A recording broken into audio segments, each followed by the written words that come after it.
Gloire à Jésus-Christ de Nazareth, le Seigneur des Seigneurs, le Roi des Rois. Alors, si Éphèse signifie, si Éphèse veut dire permettre, si Éphèse veut signifier désir, on voit que au niveau de Smyrne, c'est les martyrs. Alors, on arrive maintenant à l'église de Pergame, dont nous allons étudier le contexte biblique et historique. So if Ephesus means desire, and here in the church of Smyrna we saw about the persecution, now we are going to study the church of Pergamos. Nous allons lire, je vais demander à mon interprète de lire. Je vais commencer par toi. Revelation chapter 2, we start at verse 12. And to the angel of the church in Pergamos write, these things says he who has the sharp two-edged sword. I know your works and where you dwell, where Satan's throne is, and you hold fast to my name and did not deny my faith, even in the days in which Antipas was my faithful martyr, who was killed among you, where Satan dwells. But I have a few things against you. Behold, you have there those who hold the doctrine of Balaam, who taught Balak to put a stumbling block before the children of Israel, to eat things sacrificed to idols, and to commit sexual immorality. Thus you also have those who hold the doctrine of the Nicolaitans, which thing I hate. Repent, or else I will come to you quickly and will fight against them with the sword of my mouth. He who has an ear, let him hear what the Spirit says to the churches. To him who overcomes, I will give some of the hidden manna to eat, and I will give him a white stone, and on the stone a new name written, which no one knows except him who receives it. Mesdames et messieurs, vous comprenez que le Seigneur Jésus-Christ n'a pas donné la révélation à l'apôtre Jean sur les 7 églises par hasard. Ladies and gentlemen, here you can understand that the revelation of the Lord to Apostle John concerning the 7 churches is not by accident.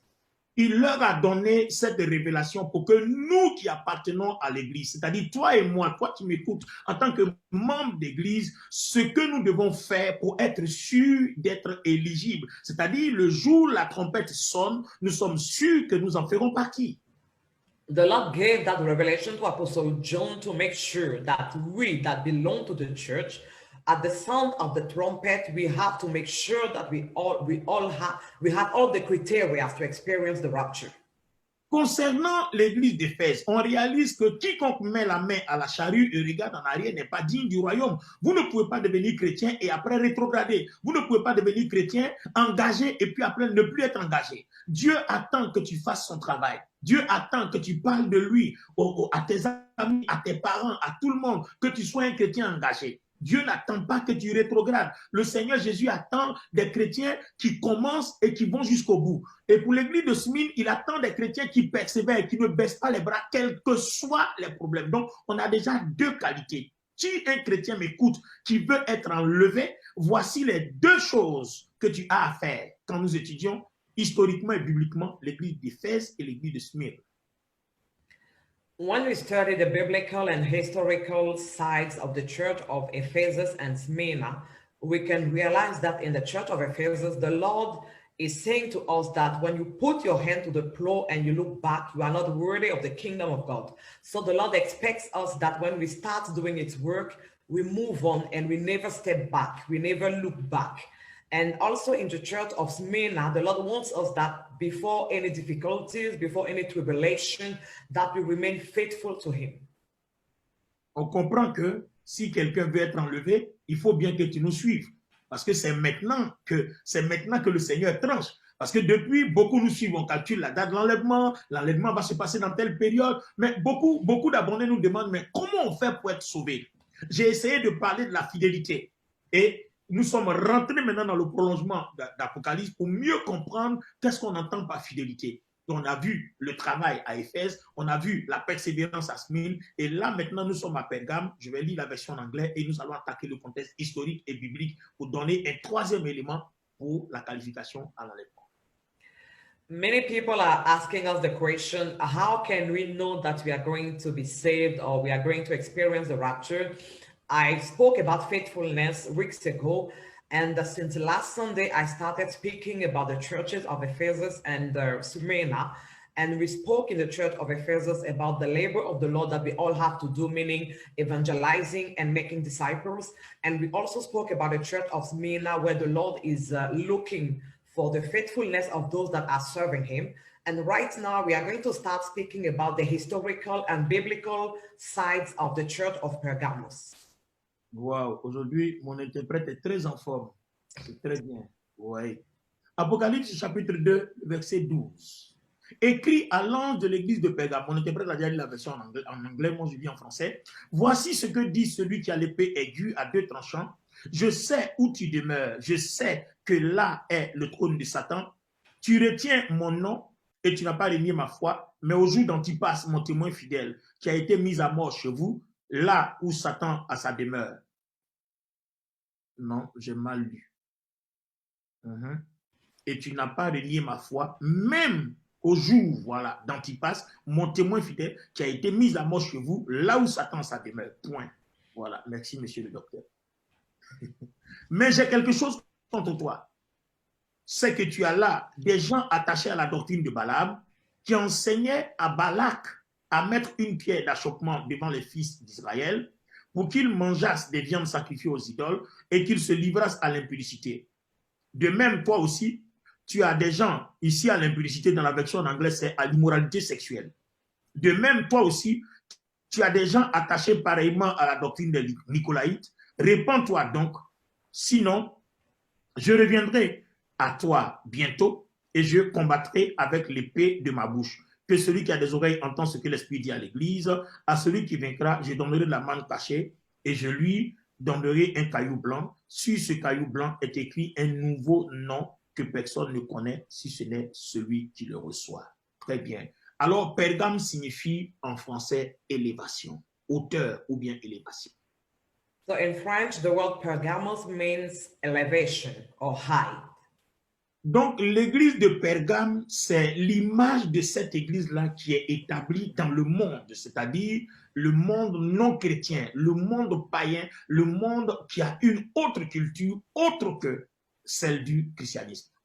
So the church of Pergamos is the image of that church that is established in the world, the pagan world, the non-Christian world, a world that has another understanding different from the one of the Lord. Pergame est l'une des plus anciennes villes d'Asie mineure. And Pergamos is one of the eldest city in Minor Asia. Elle est la capitale officielle du siège du proconsul qui a eu le droit du glaive. Je vais vous expliquer. It is the official capital of the proconsul that had the sword. Elle a les 3 premiers temples d'Asie dédiés à Rome. In Pergamos, we can find the 3 first temples in Asia that were dedicated to Roma. Il y a le temple d'Auguste. We have the temple of Augustus, le temple de Trojan, the temple of Nogent, et le temple de Sévère. and the temple of Sever. Et Pergame est une ville qui est réputée pour son professionnalisme en matière de fabrication de parchemins. Les parchemins sont ces espèces de papiers sur lesquels on écrivait les paroles de la Bible étaient conservées parce que ces papiers-là résistaient au climat, au sol et à la moisissure, etc.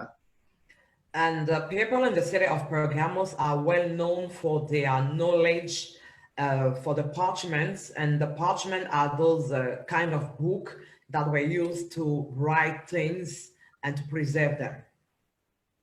Bon, en tant que capitale du proconsul qui a le droit de glaive, en fait, Pergame était le siège de la dynastie des Attalus et des Eumènes. And the Pergamos C'est une cité royale, tu peux dire carrément une cité royale. Voilà. And Pergamos was a royal city. Voilà, une cité royale. la ville de Pergame, le problème de cette église de Pergame-là, c'est qu'il y avait des Nicolaïtes qui étaient très influents. Ils étaient très influents au point que l'église, le courant des Nicolaïtes est rentré dans l'église. Je vous prends un exemple. C'est comme si il y a une nouvelle danse qui est créée dans le monde et puis cette danse-là se retrouve dans l'église. Ou bien il y a les fêtes païennes dans le monde et puis ces fêtes-là se retrouvent célébrées dans l'église. Je vais vous expliquer tout à l'heure ce que c'est que la doctrine des Nicolaïtes. And the problem in that city of Pergamos is that they had a lot of Nicolaitans, which stream was well spread in the city until it even reached the inside of the church. I give you an example. It's like when you have a new dance in the world and somehow you found that new dance in the church. En fait, à l'image de l'église de Pergame, le Seigneur ne veut pas que le monde soit transposé dans l'église. So at the image of the church of Pergamos, the Lord doesn't want the world to take place in the church. Merci de partager la vidéo parce que ça va concerner beaucoup de chrétiens. Nous sommes à l'église, nous sommes pasteurs, nous sommes anciens, nous sommes diacres, nous sommes des fidèles, nous sommes membres de l'église. Il faut qu'on reconnaisse cette église qui va être sauvée, les qualités que le Seigneur attend de cette église pour être sûr d'être sauvé. Parce que nous parlons de l'enlèvement qui arrive très bientôt. Mais qu'est-ce qui prouve que tu feras partie? C'est ce que nous sommes en train d'expliquer. Et c'est très important pour toi de suivre cet enseignement. Merci de partager la vidéo, s'il vous plaît.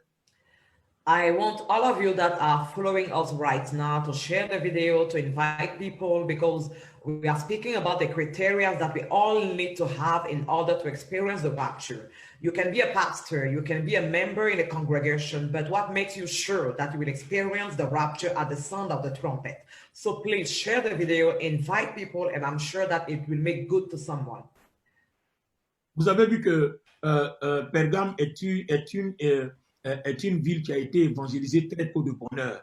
Et même vous voyez les actes des apôtres parlent le Seigneur Jésus parle de son témoin Antipas qui a été exécuté là-bas à Pergame. When you read into the book of Acts of Apostles, the Lord Jesus speaks about his witness Antipas that was executed in the church or in the city of Pergamos. So Pergamos was one of those cities where the church was built very early. Bon, pour qu'on aille un peu vite, je vais créer un mélange, je vais créer une source théologique. In order for us to go fast, I will create a mix, a theological mix. Je vais créer un mélange du contexte historique et biblique de l'église de Pergame pour que nous comprenions le critère à dégager, le critère d'éligibilité de l'enlèvement à dégager par rapport à l'église. So I will mix the biblical and the historical sides of the church of Pergamos so that we can understand what is the criteria that we have to retain here in the church of Pergamos that will help us to know if we will experience the rapture or not. Alors, il y a 5 points concernant l'église de Pergame. So there are 5 points regarding the church of Pergamos. Voilà, je voudrais vous dire juste en parenthèse que les Turcs appellent Pergame Bergamo. I just want to let you know that the Turkish calls the city of Pergamos Pergamo. Je ne sais pas si c'est important, mais je le dis quand même pour la culture. I don't know if it's important for you, but I just want to let you know for your own culture. Alors, il y a 5 points qui concernent l'église de Pergame, donc 3 points d'éloge. So there are 5 points that concern the church of Pergamos, and among them we have 3 points of praise. Je connais tes œuvres. I know your works. Il dit, tu retiens mon nom. You retain my name. Et tu n'as pas renié ma foi. And you haven't denied my faith. Donc déjà là, le Seigneur dit qu'il connaît leurs œuvres. So the Lord says here that he knows the works of the people of Pergamos. Voilà, je connais tes œuvres. I know your works. Tu retiens mon nom. You retain my name. Parce que là où tu demeures, là est la synagogue de Satan. Donc je connais tes œuvres. Because where you are dwelling, there is the synagogue of Satan. So I know your works. Malgré que tu demeures là où il y a le trône de Satan, tu retiens quand même mon nom. But despite the fact that you are dwelling in the place where there is the throne of the devil, you are still keeping my name. Je vais le dire en terre à terre. Malgré que tu es dans le village ou la ville ou le pays où les sorciers sont chefs, le pays où les occultistes sont dominants, tu retiens quand même mon nom et tu n'as pas renié la foi. I will say that in other words, despite the fact that you are dwelling in a place where the devil, where the magician, the dark forces are the chiefs, you have retained my name and you have kept your faith. Vous voyez ici qu'il y a quelque chose. Là, on n'a pas besoin de chrétiens peureux ici. Hein. Là, les gens de Pergame, ils étaient en face de l'occultisme, ils étaient en face du fétichisme, ils étaient en face de la sorcellerie, mais ça ne les a pas empêchés de servir Dieu, ça ne les a pas empêchés de devenir des chrétiens, ça ne les a pas empêchés de travailler. Here we are not speaking to Christians that are afraid, because those people in Pergamos, they were dwelling in a place where witchcraft, occultism was reigning, but it didn't stop them from serving the Lord and making what they had to do. Vous voyez certains chrétiens, non, mon père est sorcier, ma grand-mère est sorcière, mon frère est ceci, mon grand-père comme ça, donc je ne peux pas aller là-bas, je ne peux pas dormir ici, je ne peux pas dormir là. Donc vous voyez qu'en fait, peu importe qui est en face de toi, toi, retiens le nom du Seigneur, garde la foi. On monte, on descend, il ne peut rien te faire. Sometimes you hear some Christians that say, because my relative is a witch, because this thing is doing like this, I cannot sleep here, I cannot do this. But no matter what is going on, no matter the person that is standing in front of you, the Lord just wants you to retain his name and to keep your faith. Donc là, ici, il y a 4 points de condamnation. And here in Pergamos, we have 4 points of condemnation. L'église d'Éphèse, il y avait 1 point de condamnation. The church of Ephesus only had 1 point of condemnation. Sauf contre toi, reviens à ton premier amour.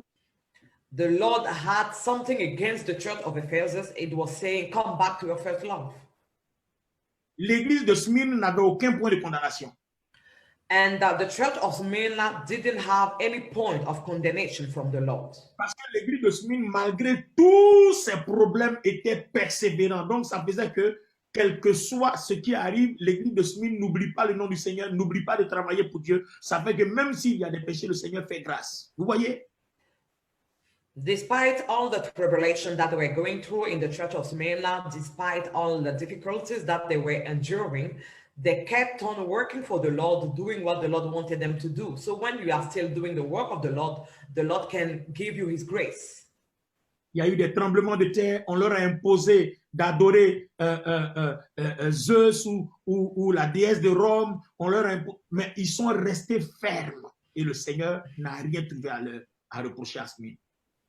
The city went through a lot of earthquakes. They were forced to worship the goddess Roma or the god Zeus, but they kept on working for the Lord and laboring for the Lord, and the Lord didn't blame them for anything. Mais quand on arrive à Pergame, but when we come to the church of Pergamos, the Lord says, I have 4 points of condemnation against you. Alors écoutez, certains s'attachent à la doctrine de Balaam, certains mangent des viandes sacrifiées aux idoles, certains se livrent à la débauche, certains s'attachent à la doctrine des Nicolaïtes. So there are those that hold the doctrine of Balaam.